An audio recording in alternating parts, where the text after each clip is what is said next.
नमस्कार भक्तों, आप सभी का फिर से स्वागत है हमारे समस्त व्रत कथा चैनल में। भक्तों, आप सभी को बसंत पंचमी की हार्दिक शुभकामनाएं। बसंत पंचमी हिंदुओं का एक प्रमुख त्योहार माना जाता है। इस दिन विद्या की देवी सरस्वती की पूजा की जाती है। इस दिन पीले वस्त्र धारण किए जाते हैं। भक्तों, हम आज बसंत पंचमी पर माता सरस्वती की एक पौराणिक कथा का श्रवण करते हैं।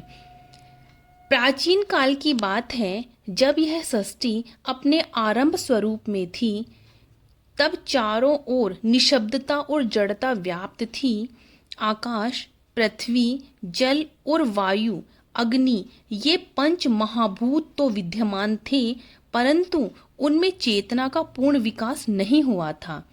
जीव तो थे, परंतु वे अपने भाव व्यक्त नहीं कर पाते थे। न भाषा थी, न संगीत था, न लेखन था और न ही ज्ञान का स्पष्ट प्रकाश था।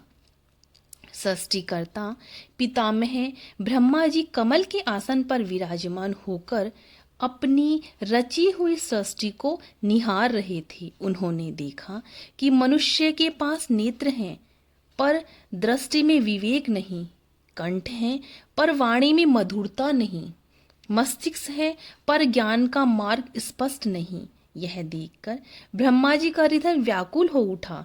वे सोचने लगे, मेरी सृष्टि तब तक पूर्ण नहीं हो सकती जब तक इसमें विद्या, बुद्धि, वाणी और कला का समावेश न हो। विद्या ज्ञान के बिना अज्ञान के अंधकार में भटकता रहेगा। इस चिंता से मुक्त होने के लिए ब्रह्मा जी ने निश्चय किया कि वे एक दिव्य शक्ति का आह्वान करेंगे, जो सृष्टि को ज्ञान का प्रकाश प्रदान कर सके। वे सरस्वती नदी के तट पर पहुंचे और कठोर तपस्या में लीन हो गए। उन्होंने सहस्त्रों वर्षों तक ओम का जाप किया, मन, वचन और कर्म से एकाग्र होकर तप किया। उनकी तपस्या से संपूर्ण ब्रह्मांड में कंपन होने लगा। देवता, ऋषि और गंधर्व सभी इस दिव्य तप की ओर आकृष्ट हो गए। अंत में माघ मास के शुक्ल पक्ष की पंचमी तिथि आई। यह वही दिन था जब प्रकृति में भी परिवर्तन दिखाई देने लगा। शीत ऋतु विदा लेने लगती है और बसंत का आगमन होता है। धरती पर हरियाली छाने लगती है, सरसों के पीले फूल खिल उठते हैं, आम के वृक्षों पर बोर आने लगते हैं और चारों ओर उल्लास का वातावरण बन जाता है। इसी पावन तिथि को ब्रह्मा जी की तपस्या सफल हुई। आकाश में दिव्य प्रकाश फैल गया। उस प्रकाश से एक अलौकिक तेज प्रकट हुआ। उसी तेज से माता सरस्वती का प्रकट हुआ। उनका स्वरूप अत्यंत शांत, सौम्य और दिव्य था।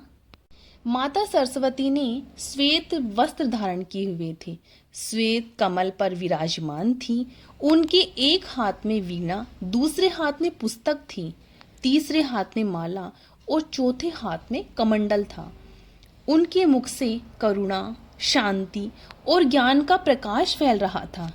उनके प्रकट होते ही संपूर्ण सृष्टि में चेतना का संचार हो गया। माता सरस्वती ने जैसे ही वीणा के तारों को स्पर्श किया, वैसे ही ब्रह्मांड में नाद गूंज उठा।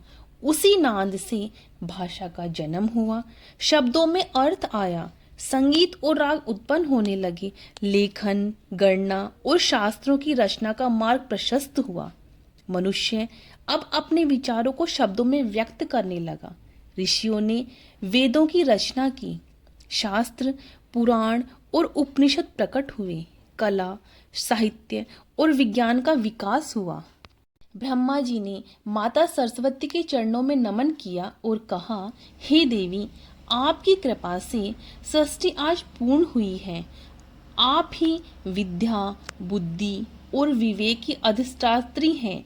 कृपया करके मेरी सृष्टि को सदैव ज्ञान के पथ पर अग्रसर रखें। माता सरस्वती ने मधुर वाणी से उत्तर दिया, हे ब्रह्मदेव, जो जीव ज्ञान को विनम्रता और सेवा के साथ अपनाएगा वही सच्चा विद्वान कहलाएगा। विद्या का उद्देश्य अहंकार नहीं बल्कि अज्ञान का नाश है।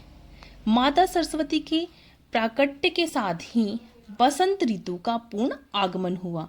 प्रकृति ने पीला परिधान धारण कर लिया।